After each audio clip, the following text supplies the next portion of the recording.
happen. It was a return, it seemed. A lot of people love to say, hey, U2's got to come back. You know, U2 is coming back. Did you go somewhere that we didn't hear about? We got all arty on people, I think. Isn't that it, Larry?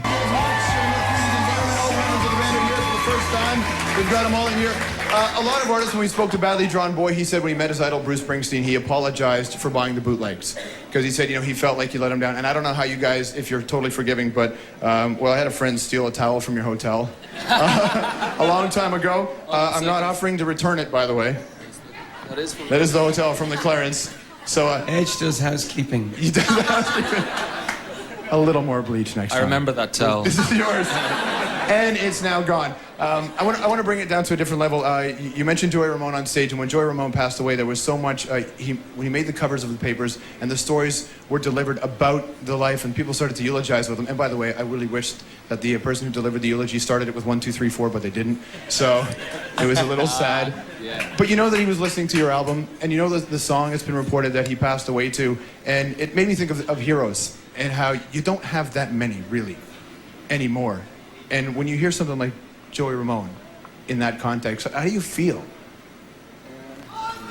Well, actually, I do have a lot of heroes, but Joey Ramone, what was extraordinary about him is he's more of an anti-hero, really, you know.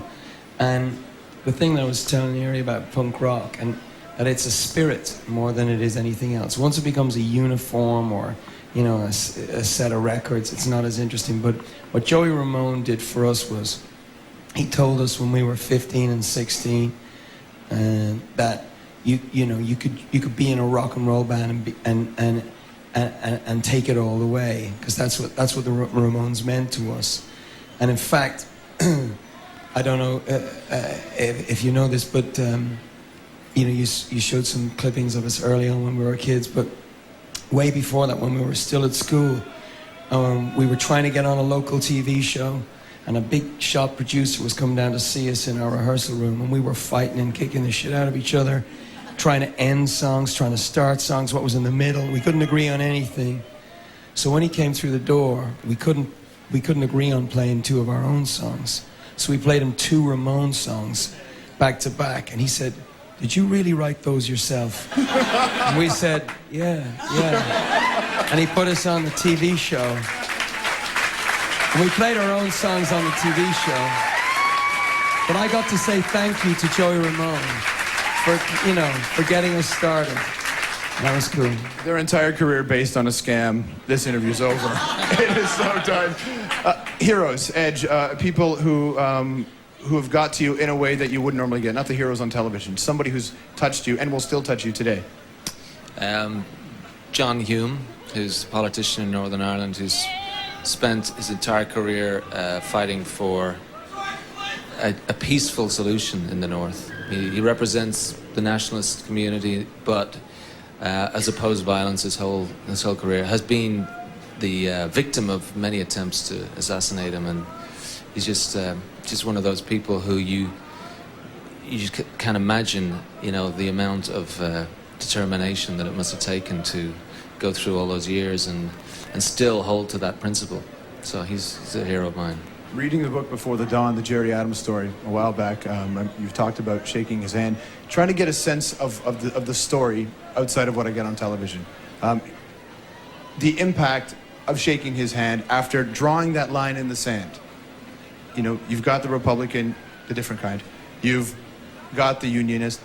You know, what does that mean to you at this point? Because you almost get the sense that it's sort of lost.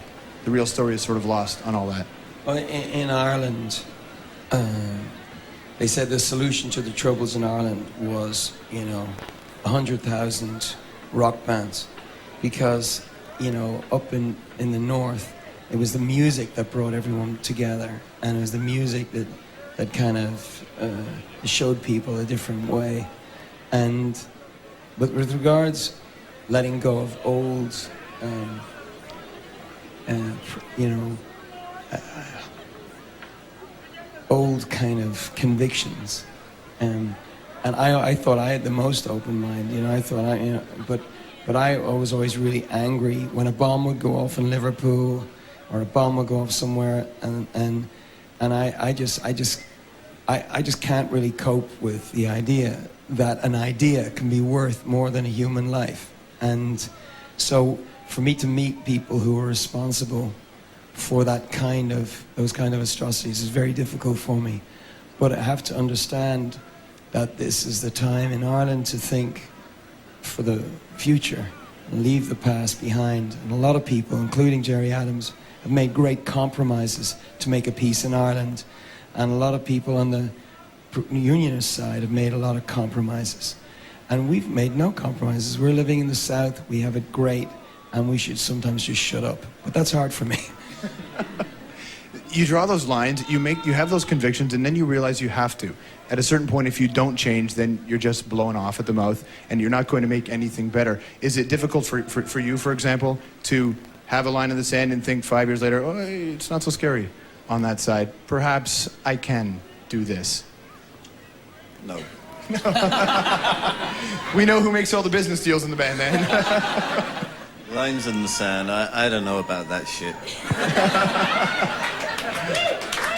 Shall we pick up the ball here? That's a pretty egalitarian way to go through life. It works.